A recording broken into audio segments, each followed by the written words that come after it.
We have great news for our audience. If you've ever listened to an episode and wish that you were right here with us in the conversation, now is your big chance. AMSN is now recruiting additional co-hosts for the Med Surg Moments podcast.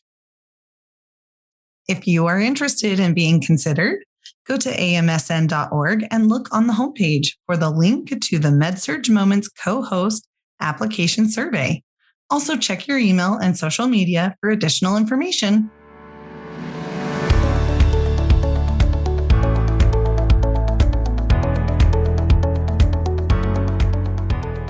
This is Alissa. This is Caroline. And this is Evie. Welcome to Med Surg Moments, the AMSN podcast. This podcast is an engaging look at the lives of and surrounding medical surgical nurses. We're proud Med Surg nurses just like you, sharing our stories, insights, and experiences to support you in your nursing journey. Unfortunately, Chelsea couldn't join us today, but it's great to reconnect with Alissa and Evie. What's new, ladies? It's busy for me. I just celebrated a birthday over the weekend, and today is actually my daughter's birthday as well. Happy birthday. That's right. Happy birthday. Family birthdays. Busy time, huh? Alissa, what's going on in your part of the world? Well, my family just is getting over being sick. We all were tested negative for COVID, but some nasty upper respiratory something just went through my house in the last 2 weeks. So I feel like I'm just barely getting back into reality, back into work and back into life and out of my bed. So probably a lot of things are going on. I just don't know what they are right now. Yeah, there's too much for us to remember. Yeah, I don't even know what's going on. It's just so busy. 45 days till my daughter gets married and showers to plan and people to get across the ocean and just too much. Not too much, but it's just crazy. This dog will be the death of me. I have a very verbal dog that he's worse than a child when I get on these podcasts. He sleeps and then suddenly he wakes up and has to have his 5 minutes. Either the phone or the bathroom, or when you need to speak with. That's when they start barking and talking. That's right. Anyway, it's a new year and we wish that we could be not talking about this topic, but today our topic, of course, is why nurses are quitting. How can we keep our nurses engaged despite the continuing COVID crisis that's going on? And if you can answer that, you're a better woman than I am. But seriously, what is it like in your neck of the woods? Here in Florida, it's sad to say that nurses are leaving in droves. A lot of them are going to travel nursing. And for the nurses coming into the profession, we're having to do a really extra super job at onboarding and having them understand that they really have joined the world's greatest profession. It's just a little challenging, even more challenging right now. So we just went live with our market orientation in January, which is a good step forward. And we've had a lot of people joining us across the hospital, not just nursing staff. But as I say, we're just trying a little harder and thanking them a little deeper for joining us and carrying the torch for nursing still. Yeah, we've definitely been experiencing a lot of turnover. A lot of people are leaving to go travel or they're leaving the profession altogether, which is heartbreaking. It's interesting because I had seen on social media, a nurse had posted, if you can leave, you should, because this is how you can get the attention of those who control our pay and our benefits and all that kind of stuff. And while I understand the activism in it, at the end of the day, the people who are suffering by having the nurses leave the workforce, it's the patients. And for most of us, we go into it to take care of people and take care of our patients. And so I find the whole situation really heartbreaking because at a time when we have a health crisis and our community needs us, that's the time when people are choosing to leave. So yeah, we are definitely struggling with our staffing. We just have had this massive surge in our area right after the holidays and still kind of plateauing right now.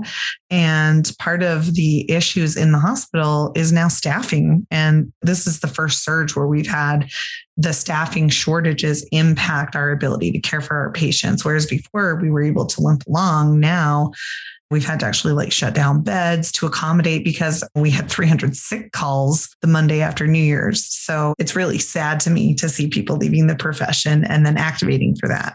Yeah, sure. I agree 100% with what you're saying. It's heartbreaking. And there wasn't anyone realized that it would go on for so long, and it's still going on, Evie, what about you? What are your thoughts on all of this? Wow. So I actually have a little contrarian viewpoint here.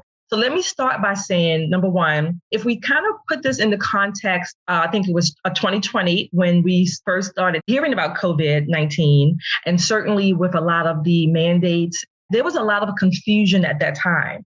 And so I kind of liken this time that we're in to a similar feeling of that confusion amongst nurses. And they've been nurses much longer than I've been. But they said that this is the time right now, in the midst of the confusion, the conflict, the inner thinking about leaving. But this is the time that nurses have to command a different approach and to command that, hey, look at us. This is what we are saying. And my contrarian view is, while it's heartbreaking, I certainly understand it. And I understand it in this way. For a long time, even before I was a nurse, there have been shortages.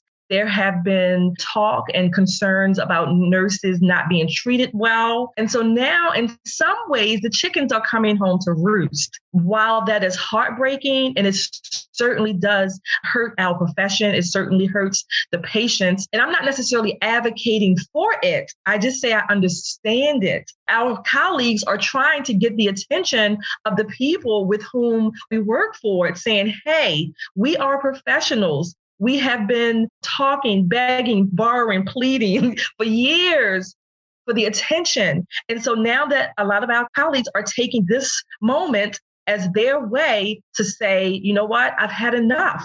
I certainly understand that.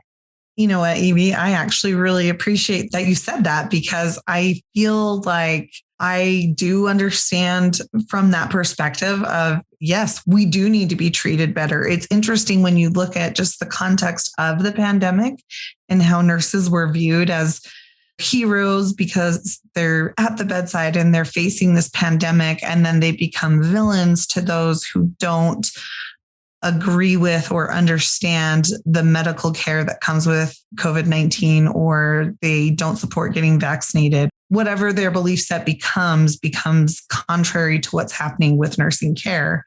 And so then nurses become villains because they think we're profiting from COVID-19 somehow, or whatever the case may be. That's where I come to understand why the nurses are doing what they're doing. When I look at it in that context of you're absolutely right. Nurses have historically not been treated well. And then you put this under a microscope with this pandemic. You're right. I understand it too. I absolutely understand it. It's heartbreaking to me that the cost is the patient, but you're absolutely right. I do understand it. And I appreciate you bringing that up, because I think that's really important to recognize. It almost brings us back to the reason why we became nurses. We may not have been through everything that our patients have been through, but we put ourselves in their position and we empathize with them. So as Evie said, we may not agree, but we understand. And I think that is a very important point to acknowledge. The other side of this, of course, is I'm the veteran of the group, I guess. And it's certainly given me a lot of moments to consider why I came into the profession. Would I still choose the profession? And for those nurses that are new and perhaps just drifted into a nursing career, it's definitely weeded them out. The ones that did this for the good old-fashioned reasons of care, compassion, making a difference, regardless of what shift or how hard the work was, or how many body fluid you had to clean up in a shift. That there is a certain population, unfortunately, that like the idea of nursing, but when they saw it full-on pandemic, did anyone ever dream it would be like this? It certainly made them realize this is not for me after all. And that may be one of the reasons why it appears so many people are leaving, because it's in that first year turnover, which is monitored so very, very closely. Certainly in my neck of the woods, we have our new nurses. We have plenty of new nurses. And then we have nurses like me who are on the other side of that career mountain and looking toward retirement. I find that there's a huge gap with the mid-range. And you've got your novices, you've got your experts. Where are the ones in the middle? And that's the question. They realize that it's time to get out, or they didn't give the profession a fair chance because of everything they've had to deal with.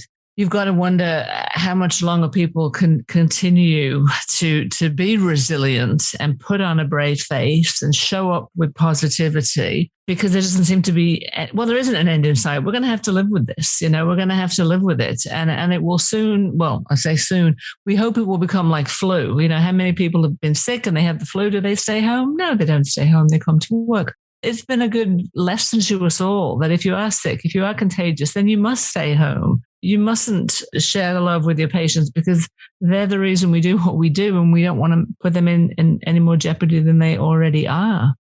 It's a lot. And the resiliency is important, but everyone has a breaking point. We've been out there, all of us on the front lines in some way, shape, or form the last almost 3 years now.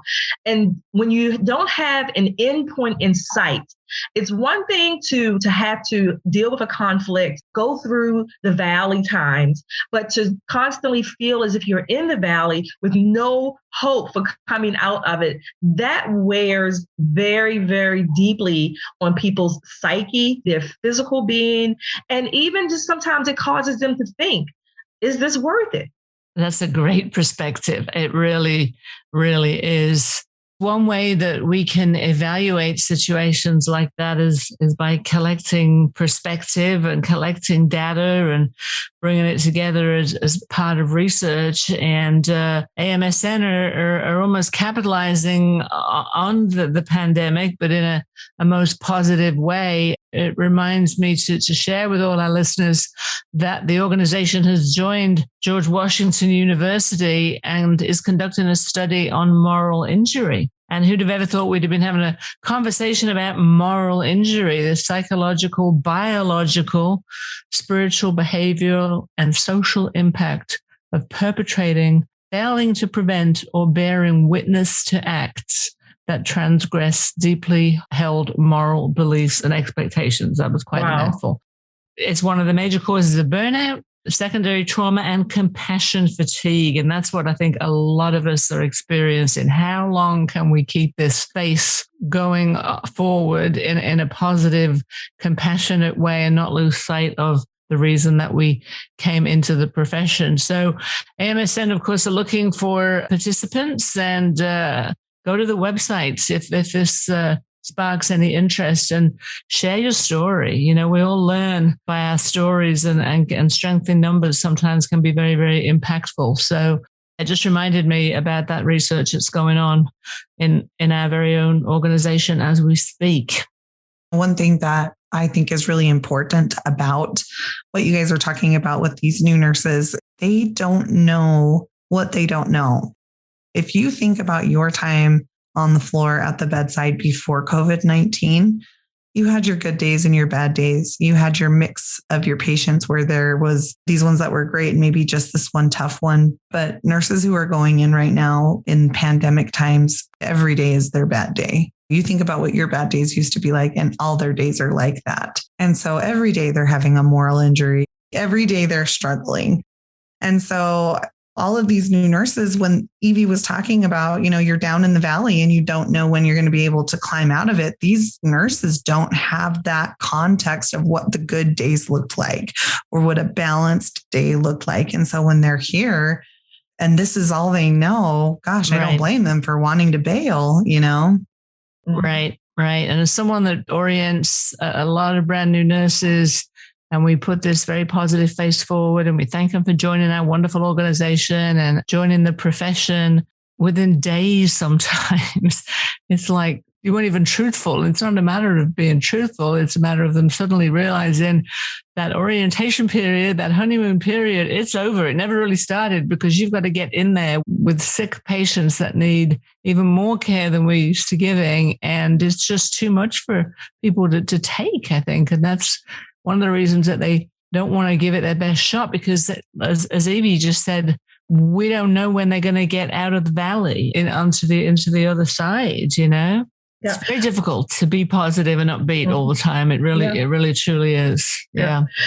Alissa, I want to piggyback on something you just said, and it made me think while you were talking, when you were saying like the younger nurses and they don't have that context of experience. Mm-hmm. And I was thinking, I said, you know what? Generally speaking, the millennial generation, they are so used to microwave, everything, tap and click, this Amazon Prime, and you can get it the same day. Right? You know, some places, certain things you order, you can order it today and it'll be there by 6 p.m. So they have been steeped in that. This, you know, pick up your cell phone. I can just put a few little swipes and clicks and everything is okay. But real life is just not that way, right? So seasoned nurses, as we are called, I think we're dating ourselves, right? Seasoned nurses, we are definitely necessary. We're not sufficient for the whole thing, but we are necessary to help guide and mentor the newer nurses, not just clinically, but I think even more important, certainly equally important, is real life, to be authentic, to tell them the truth, to not sugarcoat or white coat things, right? Because we want them to have a realistic experience and to have a context of when these bad times do happen, not when, but they will happen. I was ready to quit. I was ready to just go in the next day, or maybe not even go in, just call and say, I quit, take me off the schedule, I'm not coming in. And I can tell you what turned my mind around. I did call out. I called out for the next shift. I literally needed a mental break, or what people call a mental health day. I needed that. And I used that time. I reached out to a mentor, another nurse that I had known. I talked with her, but I also reached out to people who were not nurses, people who knew me, who could give me some perspective, not necessarily for nursing reasons, but just perspective on the moment where I was and just life in general. And one of the sayings that comes to mind is I was told to repeat this too shall pass. And that's not only, we often use that in connection with negative or, hard times, but it's also for good times, because guess what? There won't always be good times either. Those too shall pass, the good times as well as the bad times. Yeah, I can totally relate to that, Evie. I think every nurse has their moment in time when they're like, I just can't do this anymore. I remember my work wife, I feel like every nurse has to have a work wife or a bestie that they work with. We had a running joke that we were just going to quit and go be baristas down at the Starbucks in the lobby because that seemed so less stressful, That's right. We'll go work in the gift shop. We'll go work at the information desk. We're very familiar with the hospital. We can point people in the right direction. Those were the running jokes on the hard days. And when we're really ready to just let it go, because you just sit there and the fighting that you're doing with the doctors or the disgruntled patients or other staff members that are just rubbing you the wrong way or whatever it is that's going on that day. It's like, why am I doing this? Like, why am I even doing this? I could go be a barista at Starbucks. And really what it comes down to is, no, for real, why do I do this? What is my why? And I've talked about that before. And I think it's really important for nurses to understand why they do this. Why are you a nurse? Because if your answer is the paycheck and the schedule and all that kind of stuff, that's not sustainable. You can't be a nurse and love your job just because you get a paycheck and you can work 3 days a week. There's too much heartache involved in being a nurse. There's too much sacrifice involved in being a nurse. And you give a piece of yourself to every patient you take care of. You can't do that for enough money to leave a piece of you with every patient and to take a piece of every patient you take care of and hold on to that. And so what brings me back And what gets me through is why I love being a nurse. I love taking care of patients and I love educating nurses and I love educating educators. And that is how I've ended up where I am today, is because I love what I do. Mm-hmm, mm-hmm. Yeah, and that's important, Alissa. Our running joke was we were going to go be Walmart greeters. So, but you know what? When you said that, the Starbucks baristas and the Walmart greeters, when you said that, what it does is it also gives us a chance to, again, to think and say, you know what? Number one, there's a moment of gratitude and there's a moment of appreciation for the Starbucks baristas and the Walmart greeters. So, absolutely. From my perspective, it's like, if I quit, what would I do? You know, I guess I feel the mother of the group, and I have to be there for the new nurses and give them the mom pep talk and tell them, as you said, Evie, this too shall pass. We just don't know when. And that's what's very hard in the click and deliver society that we are in today, unfortunately. That's, I think, the next component of all of this is acceptance. You know, it's almost like a grieving process in a lot of ways, you know, acceptance that this is not going to go away, that we have to move forward with it and focus on the reason why. I think someone else just said that a few minutes ago, right? The why behind all this. And it's got to be the patient every single time. It absolutely has to be. And for years and years, we've always given of ourselves so much and put ourselves first. Perhaps it's a good moment to reflect on work-life balance and what that truly means. Except you've got your boss calling, can you do an extra shift? It's a great bonus scheme. We really need you. And nurses are always going to be torn. You know, that's the other thing. Yeah. Well, Caroline, that balance and encouragement, we talked about many times on these episodes. And in order to have that balance, then we have to be okay with understanding and knowing that someone may be upset if we say no. And guess what? We have to be okay with that. We have to say no sometimes. And that may be part of us coming out of the valley, because we need that time to regroup, to rest, certainly to relax, to just sit and just be quiet or meditate, or, you know, whatever it is that you find that's going to help you through those moments. We've been talking a lot today in this episode about coming out of this valley. And I'm wondering, is the valley different for everyone? Can we really say the light at the end of the tunnel is when this pandemic is over? Because I think a part of this, like Caroline was saying before, is this acceptance and figuring out how to find your work-life balance and how to accept the life that we're in, right? This new normal that we need to come into. And so I feel like as people are starting to find that balance with the way things are, they're going to start climbing out of that valley, right? And we'll all be kind of doing it at a different pace, it sounds like. So another good thing is we really need to make sure that we're not trying to compare our journeys to other people's. If people are doing better or struggling more, we really just need to be like encouraging, like, we are all in this together. We're a nursing team and we all have the same goals. And so we're all going to get out and find our new balance in this new atmosphere that we find ourselves in. And like you said, since that coming out may look different for everyone, and if certainly the experience may be different, then I think we're also going to have to maybe find a way to have those little balance moments while we're still in the big valley. So we can have those mental breaks even in the midst of the valley. Right. You know, I think one of the most important messages for our listeners is remember, you're part of the single largest nursing specialty in the United States. There is strength in numbers. Get online, look at the chat rooms, join the podcasts, let us hear your contributions. And I think you'll find that there is a common thread in wanting to make this right and be there for our patients. We just need a little support along the way. If we are the largest specialty taking care of all those patients, who's taking care of us? And remember, there's a network around you. You just sometimes have to have the courage to reach out for that.